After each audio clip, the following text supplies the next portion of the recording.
So the obvious benefit of applying that credit is that you can jump into more advanced coursework more quickly and perhaps finish your university undergraduate career more rapidly and with less expense. Those are obvious benefits, and those, in fact, are true benefits of applying those credits. A consequence to consider, and something that isn't really emphasized at your high school level, is that an AP score of 5 is considered to be equivalent to a C-level understanding of the coursework at the university. So it's not so much that a 5 represents you have earned the highest AP rating and therefore mastery of the material. From the university's perspective, a score of 5 means that you have an average C-level understanding of the coursework. And so, if you apply the credit and jump into the second year coursework in whatever subject matter we're talking about, you run the risk of not being as prepared as from students that started out with a freshman level sequence. And as a consequence, you're more likely to earn B's and C's in that second level coursework instead of the A's and B's that you will need to be most competitive if you're applying to graduate and professional schools. Another consequence to keep in mind is that 2 or 3 years from now, when you start to think about professional schools, physician assistant schools, or medical schools, you discover that those schools won't accept your AP credit, and so your application cannot be considered.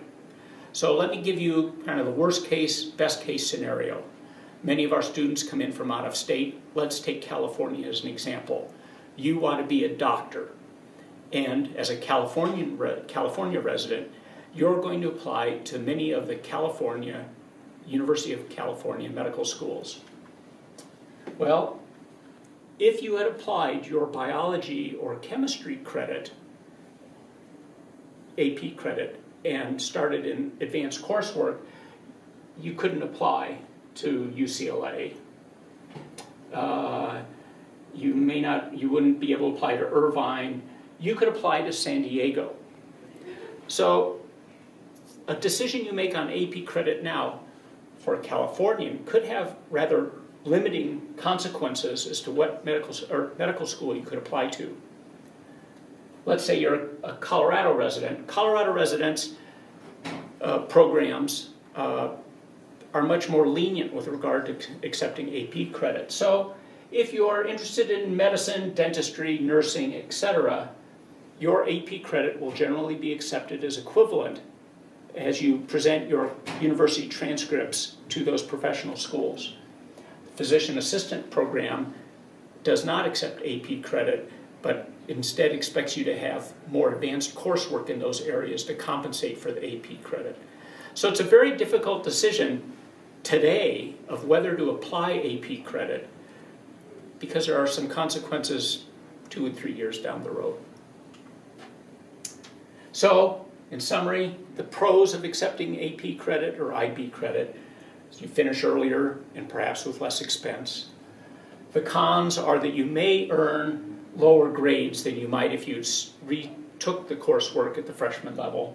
And some professional schools may not look favorably upon your application because of that AP coursework. We urge you to think about these things. In particular, be very careful about applying your AP or IB credit in biology and chemistry.